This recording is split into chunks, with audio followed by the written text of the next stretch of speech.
नमस्कार दोस्तों, आज हम आपके लिए लेकर आ चुके हैं सामान्य विज्ञान के 50 बेहद ही इम्पोर्टेंट प्रश्न जो आपके सभी कॉम्पिटिटिव एग्जाम में पूछे जाते हैं। तो बिना देरी के शुरू करते हैं।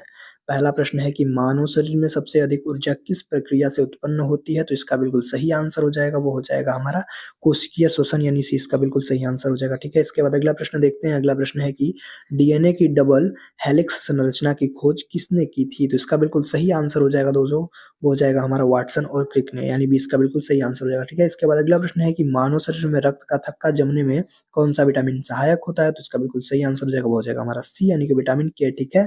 इसके बाद अगला प्रश्न देखते हैं। अगला प्रश्न है ध्वनि की तीव्रता किस इकाई में मापी जाती है? तो इसका बिल्कुल सही आंसर हो जाएगा, वो हो जाएगा दोस्तों हमारा डेसिबल में, यानी 20 का बिल्कुल सही आंसर हो जाएगा, ठीक है। इसके बाद देखते हैं अगला प्रश्न। अगला प्रश्न है कि मानव शरीर में सबसे अधिक जल किस अंग में पाया जाता है? तो इसका बिल्कुल सही आंसर हो जाएगा दोस्तों, वो हो जाएगा हमारा रक्त यानी सी इसका बिल्कुल सही आंसर हो जाएगा, ठीक है। इसके बाद अगला प्रश्न देखते हैं। अगला प्रश्न है कौन-सा ग्रह सबसे अधिक घनत्व वाला ग्रह है? तो इसका बिल्कुल सही आंसर हो जाएगा, वो हो जाएगा दोस्तों हमारा पृथ्वी यानी सी इसका बिल्कुल सही आंसर हो जाएगा, ठीक है। इसके बाद अगला प्रश्न देखते हैं। अगला प्रश्न है कि अम्लीय वर्षा का मुख्य कारण कौन-सी गैस है? जिसका बिल्कुल सही आंसर हो जाएगा, वो हो जाएगा दोस्तों हमारा सल्फर ऑक्साइड, ठीक है, सल्फर डाइऑक्साइड, ठीक है। इसके बाद अगला प्रश्न देखते हैं। मानव आँख में छवि किस भाग पर बनती है? तो इसका बिल्कुल सही आंसर हो जाएगा दोस्तों, वो हो जाएगा हमारा रेटिना यानी कि डी इसका बिल्कुल सही आंसर हो जाएगा। इसके बाद अगला प्रश्न है हमारा कि विद्युत धारा का एसआई इकाई क्या है? तो इसका बिल्कुल सही आंसर हो जाएगा, वो हो जाएगा दोस्तों हमारा सी यानी कि एम्पीयर, यानी 9वें का सी इसका बिल्कुल सही आंसर हो जाएगा। इसके बाद अगला प्रश्न देखते हैं। अगला प्रश्न है कि शरीर में मास्टर ग्लैंड किसे कहा जाता है? तो इसका बिल्कुल सही आंसर हो जाएगा, वो हो जाएगा दोस्तों हमारा बी यानी कि पिट्यूटरी को, ठीक है। इसके बाद अगला प्रश्न है हमारा कि मानव शरीर का सामान्य तापमान कितना होता है? तो इसका बिल्कुल सही आंसर हो जाएगा, वो हो जाएगा दोस्तों हमारा 37 डिग्री सेल्सियस, ठीक है, यानी सी इसका बिल्कुल सही आंसर हो जाएगा। इसके बाद हमारा अगला प्रश्न है प्रकाश संश्लेषण की प्रक्रिया पौधों के किस भाग में होती है? तो इसका बिल्कुल सही आंसर हो जाएगा, वो हो जाएगा दोस्तों हमारा पत्ती में, ठीक है, यानी सी इसका बिल्कुल सही आंसर हो जाएगा, ठीक है। इसके बाद अगला प्रश्न देखते हैं। अगला प्रश्न है कि सबसे हल्की धातु कौन-सी है? तो इसका बिल्कुल सही आंसर हो जाएगा, वो हो जाएगा दोस्तों हमारा लिथियम, यानी सी इसका बिल्कुल सही आंसर हो जाएगा, ठीक है। इसके बाद अगला प्रश्न देखते हैं। अगला प्रश्न है कि मानव शरीर में आरबीसी का निर्माण कहाँ होता है? तो इसका बिल्कुल सही आंसर हो जाएगा, वो हो जाएगा दोस्तों हमारा अस्थि मज्जा में, यानी सी इसका बिल्कुल सही आंसर हो जाएगा, ठीक है। इसके बाद अगला प्रश्न है कौन-सा विटामिन सूर्य के प्रकाश से प्राप्त होता है? तो इसका बिल्कुल सही आंसर हो जाएगा, वो हो जाएगा विटामिन डी, यानी डी इसका बिल्कुल सही आंसर हो जाएगा। इसके बाद हमारा अगला प्रश्न है कि ध्वनि तरंगे किस प्रकार की तरंगे होती हैं? तो इसका जो बिल्कुल सही आंसर हो जाएगा, वो हो जाएगा दोस्तों हमारा अनुदैर्ध्य, ठीक है, अनुदैर्ध्य तरंगे होती हैं।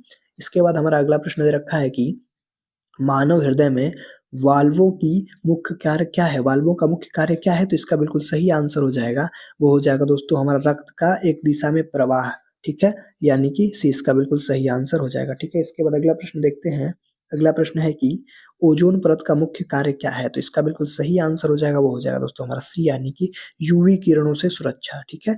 जो सूर्य से आने वाली यूवी किरणें हैं, उनसे जो है सुरक्षा प्रदान करता है।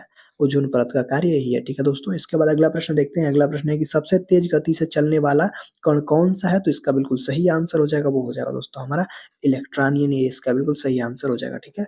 इसके बाद हमारा अगला प्रश्न है कि पानी का रासायनिक सूत्र क्या होता है? तो इसका बिल्कुल सही आंसर हो जाएगा, वो हो जाएगा दोस्तों हमारा ए यानी कि H2O, ठीक है। इसके बाद हमारा अगला प्रश्न है मानव शरीर में सबसे बड़ी हड्डी कौन-सी है? तो इसका बिल्कुल सही आंसर हो जाएगा, वो हो जाएगा दोस्तों हमारा बी यानी कि फीमर, ठीक है। इसके बाद देखते हैं अगला प्रश्न। अगला प्रश्न है कि ताप का एसआई मात्रक क्या है? तो इसका बिल्कुल सही आंसर हो जाएगा, वो हो जाएगा दोस्तों हमारा सी यानी कि केल्विन। एसआई मात्रक का मतलब दोस्तों जो इंटरनेशनल लेवल पे पैमाना है उसे ही हम एसआई मात्रक बोलते हैं, ठीक है। इसके बाद देखते हैं अगला प्रश्न। अगला प्रश्न है कि प्रकाश की गति निर्वात में कितनी होती है? तो इसका बिल्कुल सही आंसर हो जाएगा, वो हो जाएगा दोस्तों हमारा बी यानी कि 3 गुणित 10 की घात 8 मीटर प्रति सेकंड, ठीक है। इसके बाद हमारा अगला प्रश्न है कि मानव शरीर में इंसुलिन की कमी से कौन-सा रोग होता है? तो इसका बिल्कुल सही आंसर हो जाएगा, वो हो जाएगा दोस्तों हमारा मधुमेह, ठीक है, यानी 20 का बिल्कुल सही आंसर हो जाएगा। इसके बाद हमारा अगला प्रश्न है कि अम्ल का स्वाद कैसा होता है? तो इसका बिल्कुल सही आंसर हो जाएगा, वो हो जाएगा दोस्तों अम्ल स्वाद में जो है खट्टे होते हैं, ठीक है। इसके बाद देखते हैं अगला प्रश्न। अगला प्रश्न है कि पृथ्वी का सबसे निकटतम तारा कौन-सा है? तो इसका बिल्कुल सही आंसर हो जाएगा, वो हो जाएगा दोस्तों हमारा सूर्य यानी डी इसका बिल्कुल सही आंसर हो जाएगा, ठीक है। इसके बाद अगला प्रश्न है कि रक्तचाप को नियंत्रित करने वाला हार्मोन कौन-सा है? तो इसका बिल्कुल सही आंसर हो जाएगा, वो हो जाएगा दोस्तों हमारा एड्रेनालिन, ठीक है, यानी एड्रेनालिन इसका सही आंसर हो जाएगा। इसके बाद अगला प्रश्न है कि मानव शरीर में सबसे छोटी हड्डी कौन-सी है? तो इसका जो बिल्कुल सही आंसर हो जाएगा, वो हो जाएगा दोस्तों हमारा स्टेप्स, ठीक है? जो कि कान के अंदर पाई जाती है, यानी कि 20 का बिल्कुल सही आंसर हो जाएगा, ठीक है? इसके बाद हमारा अगला प्रश्न देखते हैं। अगला प्रश्न दे रखा है कि रासायनिक अभिक्रिया की गति बढ़ाने वाला पदार्थ क्या कहलाता है? तो इसका बिल्कुल सही आंसर हो जाएगा, वो हो जाएगा दोस्तों हमारा उत्प्रेरक, ठीक है? यानी कि सी इसका बिल्कुल सही आंसर हो जाएगा। इसके बाद अगला प्रश्न देखते हैं। अगला प्रश्न है कि सूर्य से पृथ्वी तक पहुँचने में कितना समय लगता है? तो इसका बिल्कुल सही आंसर हो जाएगा, वो हो जाएगा दोस्तों हमारा सी यानी कि 8 मिनट। अगर शुद्ध रूप से देखें तो 8 मिनट दोस्तों और 20 सेकंड लगते हैं, ठीक है?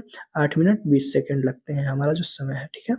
इसके बाद देखते हैं अगला प्रश्न। अगला प्रश्न है कि मानव शरीर में ऑक्सीजन का परिवहन कौन करता है? तो इसका बिल्कुल सही आंसर हो जाएगा, वो हो जाएगा दोस्तों हमारा ऑक्सीजन का जो परिवहन करता है, वो होता है हमारा हीमोग्लोबिन यानी कि सी इसका बिल्कुल सही आंसर हो जाएगा, ठीक है? इसके बाद हमारा अगला प्रश्न है कि धातुओं में विद्युत चालकता का कारण क्या है? तो इसका बिल्कुल सही आंसर हो जाएगा, वो हो जाएगा दोस्तों हमारा मुक्त इलेक्ट्रॉन यानी सी इसका बिल्कुल सही आंसर हो जाएगा। इसके बाद अगला प्रश्न देखते हैं। अगला प्रश्न दे रखा है कि सबसे अधिक पाया जाने वाला गैस वातावरण में कौन-सा है? तो इसका बिल्कुल सही आंसर हो जाएगा, वो हो जाएगा दोस्तों हमारा नाइट्रोजन यानी बी इसका बिल्कुल सही आंसर हो जाएगा, ठीक है? इसके बाद हमारा अगला प्रश्न है कि मानव शरीर में पाचन की शुरुआत कहाँ होती है? तो इसका बिल्कुल सही आंसर हो जाएगा, वो हो जाएगा दोस्तों हमारा मुँह में, ठीक है? यानी सी इसका बिल्कुल सही आंसर हो जाएगा। इसके बाद अगला प्रश्न है कि किस विटामिन की कमी से स्कर्वी रोग होता है? तो इसका बिल्कुल सही आंसर हो जाएगा, वो हो जाएगा दोस्तों हमारा विटामिन सी की कमी से, ठीक है? इसके बाद अगला प्रश्न देखते हैं। अगला प्रश्न है कि विद्युत बल्ब का फिलामेंट किस धातु का बना होता है? तो इसका बिल्कुल सही आंसर हो जाएगा, वो हो जाएगा हमारा सी यानी कि टंगस्टन का, ठीक है? इसके बाद हम अगला प्रश्न देखते हैं। अगला प्रश्न हमारा है कि मानव शरीर में सबसे अधिक मात्रा में पाए जाने वाला तत्व कौन-सा है? तो इसका बिल्कुल सही आंसर हो जाएगा, वो हो जाएगा दोस्तों हमारा ऑक्सीजन, ठीक है? यानी भी इसका बिल्कुल सही आंसर हो जाएगा, ठीक है? इसके बाद अगला प्रश्न है कि पौधे में गैस का आदान-प्रदान किसके द्वारा होता है? तो इसका बिल्कुल सही आंसर हो जाएगा, वो हो जाएगा दोस्तों हमारा रंध्र के द्वारा यानी सी इसका बिल्कुल सही आंसर हो जाएगा, ठीक है? इसके बाद अगला प्रश्न रखा है कि न्यूटन का तीसरा नियम किससे संबंधित है? तो इसका बिल्कुल सही आंसर हो जाएगा, वो हो जाएगा दोस्तों हमारा सी यानी कि क्रिया-प्रतिक्रिया से, ठीक है? इसके बाद देखते हैं अगला प्रश्न। अगला प्रश्न है कि मानव शरीर में पित्त का निर्माण कहाँ होता है? तो इसका बिल्कुल सही आंसर हो जाएगा, वो हो जाएगा दोस्तों हमारा यकृत में, ठीक है? यकृत में पित्त का निर्माण होता है और दोस्तों पित्ताशय में जो है इकट्ठा होता है पित्त, ठीक है? इसके बाद देखते हैं अगला प्रश्न। अगला प्रश्न हमारा दे रखा है कि अमीबा में गति का अंग क्या कहलाता है? प्रश्न है कि अमीबा में गति का अंग क्या कहलाता है? तो इसका बिल्कुल सही आंसर हो जाएगा, वो हो जाएगा दोस्तों हमारा स्यूडोपोडिया, ठीक है? स्यूडोपोडिया कहलाता है। इसके बाद देखते हैं अगला प्रश्न। अगला प्रश्न है कि सबसे भारी धातु कौन-सी मानी जाती है? तो इसका बिल्कुल सही आंसर हो जाएगा, वो हो जाएगा दोस्तों हमारा ऑस्मियम, ठीक है? यानी सी इसका बिल्कुल सही आंसर हो जाएगा, ठीक है? इसके बाद अगला प्रश्न है कि मानव शरीर में कुल कितने गुणसूत्र होते हैं? तो इसका बिल्कुल सही आंसर हो जाएगा, वो हो जाएगा दोस्तों हमारा 46, ठीक है?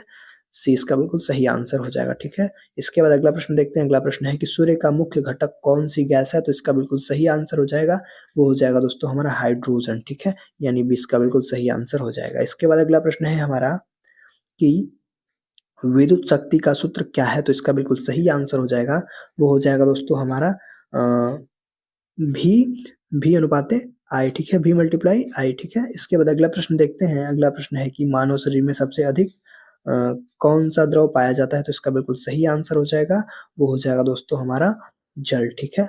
जल पाया जाता है यानी सी इसका बिल्कुल सही आंसर हो जाएगा। इसके बाद अगला प्रश्न है पौधे में भोजन का परिवहन किसके द्वारा होता है? तो इसका बिल्कुल सही आंसर हो जाएगा, वो हो जाएगा दोस्तों हमारा फ्लोएम यानी बी इसका बिल्कुल सही आंसर हो जाएगा, ठीक है? इसके बाद हमारा अगला प्रश्न है किस ग्रह को लाल ग्रह कहा जाता है? तो इसका बिल्कुल सही आंसर हो जाएगा, वो हो जाएगा दोस्तों हमारा मंगल ग्रह को, ठीक है? यानी इसके बाद अगला प्रश्न देखते हैं। अगला प्रश्न दे रखा है कि परमाणु का केंद्रक किससे बना होता है? तो इसका बिल्कुल सही आंसर हो जाएगा, वो हो जाएगा हमारा प्रोटॉन और न्यूट्रॉन से यानी सी इसका बिल्कुल सही आंसर हो जाएगा।